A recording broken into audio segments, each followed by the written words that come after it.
स्वागत है हमारे लखनऊ मंच न्यूज 24/7 हिंदी समाचार पत्र एवं न्यूज चैनल में। सही खबर, सच्ची खबर। कृपया सब्सक्राइब, लाइक, शेयर, कमेंट जरूर करें। चुनाव में राजनीति से संबंधी जो मुद्दे थे, मसले थे, उनके विषय में चिंतन करना ये राजनीतिक दलों से जुड़े हुए लोगों का काम है। लेकिन मैं यहाँ पर केवल जो संविधान से संबंधित विषय थे उनका उल्लेख करना चाहूँगा। और संविधान के जो भी जानकार हैं, संविधान के जो विद्यार्थी हैं, उन सबको भी इस पर विचार करना चाहिए, जिससे एक निष्कर्ष देश के सामने आना चाहिए। चुनाव के दौरान, प्रचार के दौरान और चुनाव परिणाम आने के बाद, ये दोनों में मैं एक देखता हूँ कि संविधान से जुड़े विषय समाहित। चुनाव प्रचार के दौरान कहा गया कि संविधान बदल दिया जाएगा, आरक्षण खत्म कर दिया जाएगा, ये एक बड़ा मुद्दा उभर कर आया। अब इस विषय पर चिंतन करना होगा, क्या भारत का संविधान इतना कमज़ोर है कि जब जो चाहे उसको बदल देगा, या आरक्षण जो हमारे देश की सामाजिक व्यवस्था है, इसमें आरक्षण खत्म करना किसी सरकार के बस का काम है? और वो सरकार जिसने 10 साल जो सत्ता में रही है, क्या वो कोई भी ऐसा एक भी कार्य हुआ है जो संविधान की दृष्टि से हम विचार करें, जिसमें संविधान निर्माताओं के प्रति सम्मान ना रहा हो, संविधान की भावनाओं पर अमल करने का विचार ना रहा हो? क्या वो संविधान बदला जा सकता है? संविधान का जो मूल ढांचा है उसमें बदलाव नहीं हो सकता, ये न्यायिक निर्णय है।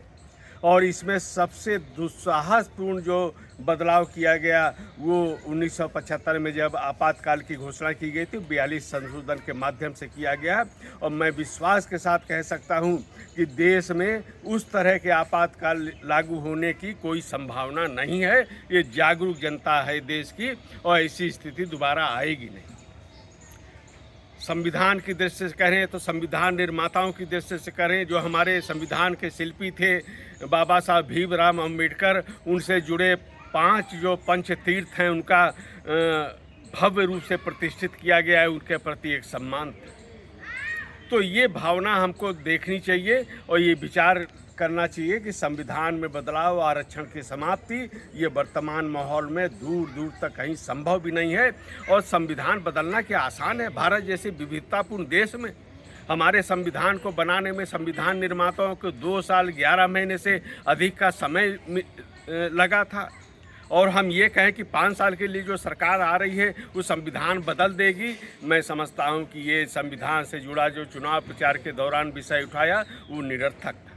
दूसरा, चुनाव परिणाम आने के बाद संविधान के अनुच्छेद 74 और 75 को साथ में हमको देखना चाहिए, जिसमें केंद्र में मंत्रिमंडल मंत्रिपरिषद के गठन के संबंध में बात कही गई। अनुच्छेद 75 में कहा गया कि प्रधानमंत्री की नियुक्ति राष्ट्रपति करेंगे। इसके खंड 2 में राष्ट्रपति प्रधानमंत्री के सलाह पर मंत्रियों की नियुक्ति करेंगे।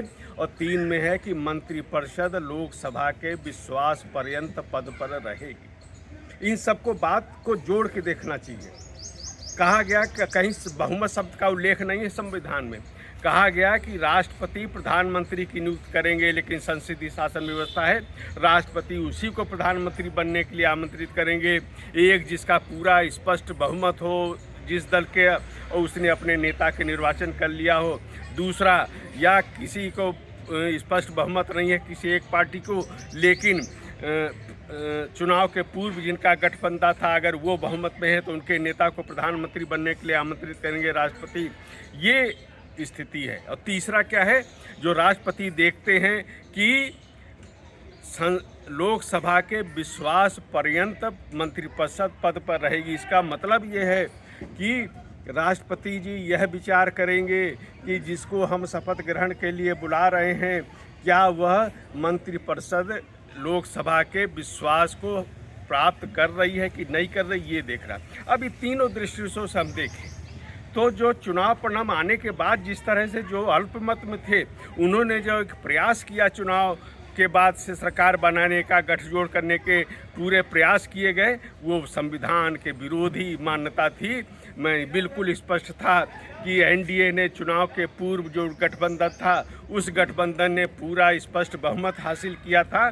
और सबसे बड़ी पार्टी की बात करें तो भी ये पूरी तरह स्पष्ट था कि इसको स्पष्ट बहुमत मिला है, नेतृत्व पे लेकर कोई विवाद नहीं था। तो इस तरह वो चुनाव के बाद, चुनाव परिणाम आने के बाद जो राष्ट्रपति जी का जो निर्णय होने वाला है, जो वो मंत्री नरेंद्र मोदी को शपथ के लिए बुलाने का निर्णय किया गया, वह संविधान के अनुरूप है।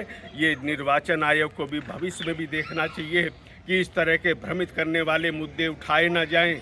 आर्थिक विषयों पे भी एक वादे करने की एक सीमा होनी चाहिए। ये मनगढ़ंत वादे कर देना, ये भी चुनाव को निष्पक्ष, चुनाव को प्रभावित करने वाले होते हैं। ये पैसा वो सरकार जो वादे कर रहे हो कहाँ से लाएगी, ये भी चुनाव के पहले घोषणा पत्र के साथ उनको स्पष्ट करना चाहिए। ये देखना चुनाव आयोग की जिम्मेदारी है, जो कि अनुच्छेद 324 के अनुसार निष्पक्ष पारदर्शी चुनाव कराना संविधान के अनुसार ये चुनाव आयोग की जिम्मेदारी है। उस जिम्मेदारी का पूरा निर्वाह करना चाहिए कि किस तरह चुनाव निष्पक्ष हों, भ्रमित करने वाले मुद्दे उठाए ना जाएं। ये सब देखने का भी कार्य है, तभी ये संविधान पूरी मजबूती से चलेगा और हम सब इस पर गर्व कर सकते हैं कि एक बार फिर संविधान की विजय हुई है, लोकतंत्र की विजय हुई है। ये देश के लिए गौरव का विषय है।